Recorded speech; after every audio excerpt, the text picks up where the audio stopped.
Okay.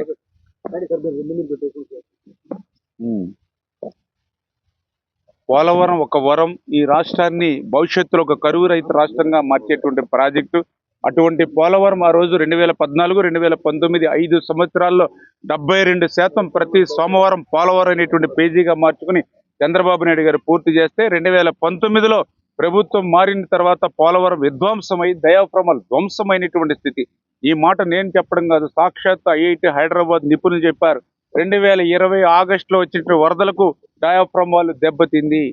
ఏదైతే పోలవరం అనేది ఒక క్లిష్టమైనటువంటి ప్రాజెక్టు, ఇటువంటి ప్రాజెక్టులో మరి ఆ రోజు రివర్స్ టెండరింగ్ పేరు చెప్పి 17 నెలలు ఈ యొక్క పోలవరంలో ఏజెన్సీ లేకుండా చేసి, రివర్స్ టెండరింగ్ పేరు చెప్పి 17 నెలల పాటు ఒక్క ఉన్నతాధికారి కూడా ఈ యొక్క ప్రాజెక్టు దగ్గర లేకుండా చేసినటువంటి మానవ తప్పిదం వల్లే ఈ యొక్క డయాఫ్రామాలు దెబ్బతింది అని ఆ రోజు ఐఐటి హైదరాబాద్ నిపుణులు చెప్పినటువంటి పరిస్థితి.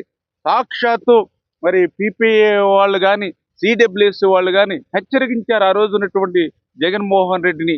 ఇది క్లిష్టమైనటువంటి ప్రాజెక్టు, ఇటువంటి క్లిష్టమైనటువంటి ప్రాజెక్టులో ప్రయోగాలు చేయవద్దు.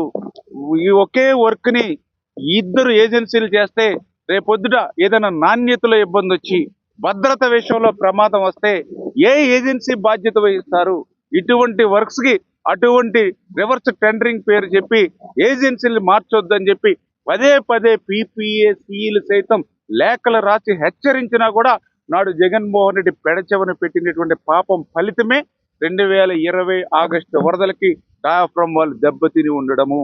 అటువంటి స్థితిలో స్వయంగా అసెంబ్లీలో ఎంత విచిత్రం అంటే, మేము అసెంబ్లీలో పోలవరం ఎప్పుడు పూర్తవుతుందో అని అడిగితే ఆ రోజు ఉన్నటువంటి గౌరవ ముఖ్యమంత్రి జగన్మోహన్ రెడ్డి గారు ఇరిగేషన్ మంత్రులు చెప్పేవారు, మేము 2020 డిసెంబర్కి పూర్తి చేస్తాం, 2021 జూన్కి పూర్తి చేస్తాం, 2021 డిసెంబర్కి పూర్తి చేస్తామని. ఆశ్చర్యం, 2020లో డయాఫ్రామాలు దెబ్బతింటే 2020 డిసెంబర్కి పూర్తి చేస్తామని జగన్మోహన్ రెడ్డి చెప్పేవాడు. అంటే డయాఫ్రామాలు ఉందో లేదో కూడా తెలియనటువంటి స్థితిలో నాటి ముఖ్యమంత్రి జగన్మోహన్ రెడ్డి ఉన్నటువంటి స్థితి, ఆ రోజు ఉన్నటువంటి స్థితి. ఆ రోజు డయాఫ్రామాలు దెబ్బతిందని తెలిసిన తర్వాత మరి మీరందరూ కూడా చూశారు స్వయంగా అసెంబ్లీలో ఆ రోజు ముఖ్యమంత్రి కానీ ఇరిగేషన్ మంత్రులు కానీ చెప్పారు, పోలవరం ఎప్పటికి పూర్తవుతుందో మేము చెప్పలేము అని పోలవరాన్ని ప్రశ్నార్థకం చేసినటువంటి పరిస్థితి ఆ రోజు స్వయంగా అసెంబ్లీలో చెప్పారు. వాళ్ళ మాటలు విని ఆ రోజునటువంటి ధ్వంసం చూసి ఆంధ్రప్రదేశ్ రాష్ట్ర ప్రజలు, తెలుగు ప్రజలు ఇంకా భవిష్యత్తులో పోలవరాన్ని చూడలేమేమో అని, పోలవరం ఒక కలగానే మిగిలిపోతుందేమని పోలవరం మీద ఆశలు వదులుకునేటువంటి పరిస్థితి. అటువంటి స్థితిలో కూటమి ప్రభుత్వం అధికారంలోకి వచ్చిన తర్వాత మళ్ళీ చంద్రబాబు నాయుడు గారు 3-4 సార్లు డైరెక్ట్గా పోలవరం క్షేత్రస్థాయి పర్యటనకు వచ్చి ప్రతి 10 రోజులకు ఒకసారి పోలవరం మీద రివ్యూ చేస్తూ ఖచ్చితంగా రేపు 2027 కల్లా పోలవరం పూర్తి చేయాలనేటువంటి ఒక లక్ష్యాన్ని చంద్రబాబు నాయుడు గారు నిర్దేశించారు. ఆ 2027లో పోలవరం పూర్తయ్యేటువంటి లక్ష్యానికి అనుగుణంగానే డయాఫ్రామ్ వాల్ ఆ రోజు 2025 జనవరి 18వ తేదీన డయాఫ్రామ్ వాల్ మనం ఆ రోజు ప్రారంభించాం. మరి ఆ రోజు 2025 జనవరి 18న ప్రారంభమైనటువంటి డయాఫ్రామ్ వాల్ ఇవాళ 2026 ఏప్రిల్ 2వ తేదీన అంటే 440 రోజుల్లో డయాఫ్రామ్ వాల్ ఈ రోజు మనం పూర్తి చేసినటువంటి పరిస్థితి. దగ్గర దగ్గర 1372 మీటర్ల పొడవైనటువంటి ఈ డయాఫ్రామ్ వాల్, 365 ప్యానెల్స్ ఉన్నటువంటి ఈ డయాఫ్రామ్ వాల్, 67,147 స్క్వేర్ మీటర్లు ఉన్నటువంటి ఈ డయాఫ్రామ్ వాల్ని మనం 440 రోజుల్లో ఇవాళ పూర్తి చేశామంటే దానికి కారణం ఏదైతే వరదల సమయంలో కూడా, వర్షాకాలంలో కూడా పనులు ఆపకుండా ఎగువ కాపర్ డ్యాము మరి ప్రమాదభరితంగా ఉంటే దానికి మళ్ళీ బట్రస్ డ్యాము 100% ఇన్ టైంలో పూర్తి చేసి, ఆ రకంగా డే అండ్ నైట్ వరదల టైంలోనూ వర్షాకాలం సమయంలో కూడా పనులు చేశాం కాబట్టి 440 రోజులు టైంలో, రికార్డ్ టైంలో మరి అత్యంత ప్రావీణ్యత ఉన్నటువంటి బావర్ సంస్థ సహకారంతో మరి ఈరోజు డయాఫ్రామ్ వాల్ని మనం పూర్తి చేసుకోవడం చాలా సంతోషమైన విషయాన్ని ఈ సందర్భంగా తెలియజేసుకుంటూ, అంటే ఏదైతే ఈ డయాఫ్రామ్ వాల్ పూర్తవడం ద్వారా మనకి లక్ష్యానికి అనుగుణంగా పనులు జరుగుతున్నాయి అనేటువంటిది కూడా చాలా క్లియర్గా మనందరికీ అర్థమవుతున్నటువంటి పరిస్థితి. ఈ డయాఫ్రామ్ వాల్ మరి ఏదైతే గతంలో మీ అందరూ చూశారు, ఆ రోజు 18 నెలలు శ్రమించి నిర్మాణం చేశారు. ఆ రోజు చంద్రబాబు నాయుడు గారు కూడా ఆ రోజు 2014, 19లో 18 నెలలు శ్రమించి నిర్మాణం చేసినటువంటి డయాఫ్రమ్ వాళ్ళు మళ్ళీ జగన్ నిర్వాకం వల్ల ధ్వంసమైనటువంటి పరిస్థితి. మళ్ళీ ఈరోజు దగ్గర దగ్గర 1000 కోట్ల రూపాయలు ఈవేళ కొత్త డయాఫ్రమ్ వాళ్ళకి మళ్ళీ వెచ్చించవలసినటువంటి పరిస్థితి వచ్చింది అని అంటే మరి జగన్మోహన్ రెడ్డి వల్ల ఈవేళ ఏ రకంగా నష్టం మరి మనకు వస్తుందో మనందరికి కూడా అర్థమవుతున్నటువంటి పరిస్థితి.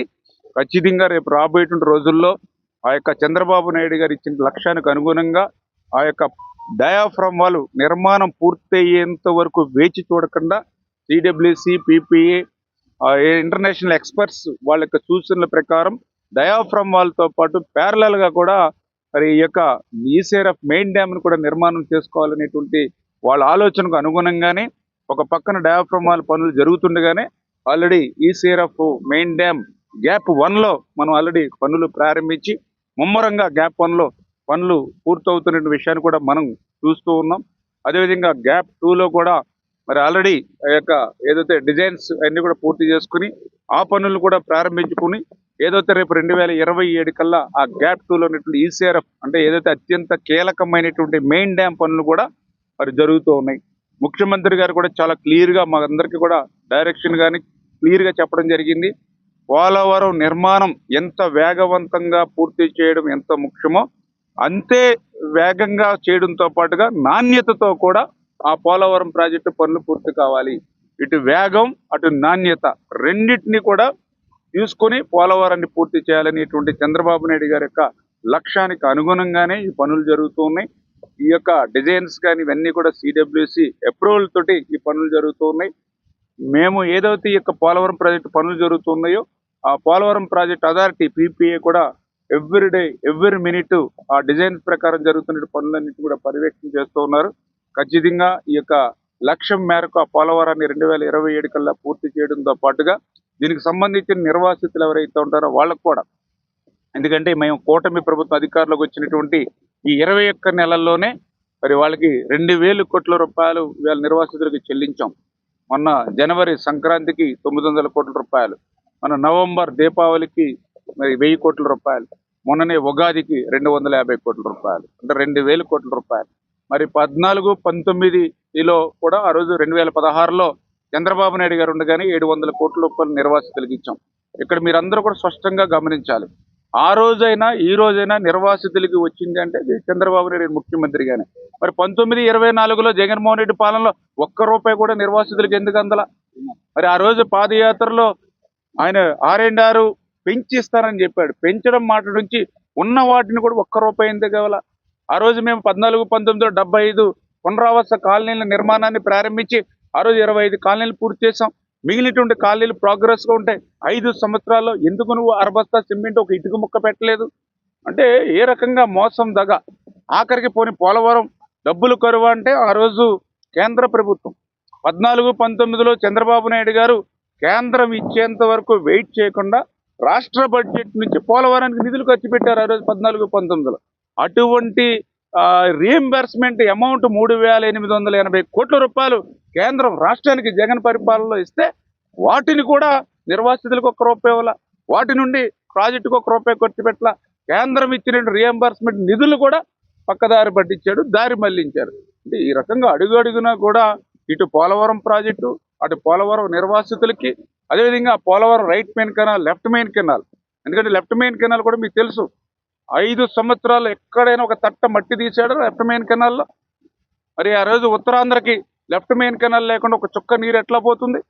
మళ్ళీ ఈరోజు కూటమి ప్రభుత్వ అధికారంలోకి వచ్చిన తర్వాత 1200 కోట్ల రూపాయలు ఖర్చు పెట్టి ఈవేళ లెఫ్ట్ మెయిన్ కెనాల్ పనులు చేస్తా ఉన్నాం. ఈ 20 నెలల్లో ఈ జూన్ నెల కల్లా ఆ లెఫ్ట్ మెయిన్ కెనాల్ పనులు కూడా పూర్తి చేసి ఈ పుష్కర ఏదైతే ఎత్తిపోతల నుంచి ఆ పురుషోత్తంపట్నం ఎత్తిపోతలను ఉపయోగించి అనకాపల్లి వరకు కూడా ఉత్తరాంధ్రకు నీరు తీసుకెళ్లాలని లక్ష్యంతో పనిచేస్తున్నావు.